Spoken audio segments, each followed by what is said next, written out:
Charean Williams with Star Telegram here to help us analyze a story that she broke on Twitter earlier this afternoon. We've both seen a lot of news conferences here at Valley Ranch, in fact.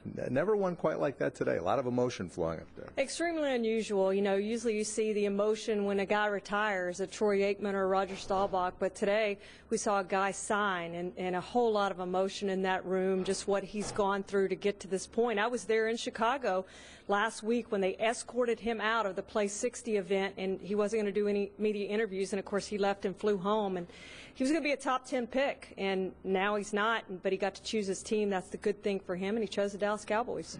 Jerry Jones obviously has shown the willingness to take some risks here lately. He brings in Greg Hardy, brings in Randy Gregory.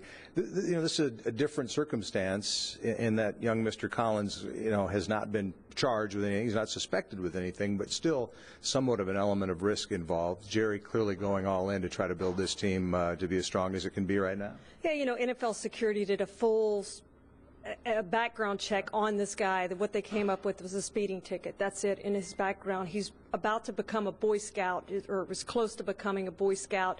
I don't know if he'll finish that or not, but this is a good guy, and you could tell in that press conference how well-spoken he is and what a good person he is. We all believe. So, you know, yes, the timing on this could not have been worse for him. He's not a suspect in this thing. They've said that all along. He goes from being a top 10 pick to an undrafted rookie free agent with the Dallas Cowboys. So he's cost himself a lot of money, but again, he did get to pick his team, which is the good thing for him.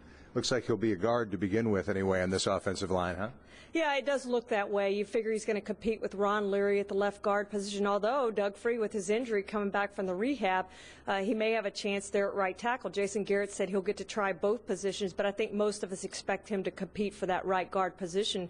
And with this offensive line that they've assembled since they drafted Tyron Smith and then the other two players in the first round and getting Collins, this is going to be one of the best offensive lines of the football today. And in the past few years, is it going to be the best ever? I think they've got a chance to do that with what they've assembled. Yeah, who needs Adrian Peterson now with that offensive line, right? Well, that's what Jerry said afterwards. Jerry said, can I volunteer to be the running back on this team? He very well could play running back, and maybe, I don't know if he'd pick up 1,000 yards, but he might pick up 500 yards. All right. Charean Williams, Star Telegram. Thanks very much. At Valley Ranch, I'm Mike Ducey, Fox 4 Sports.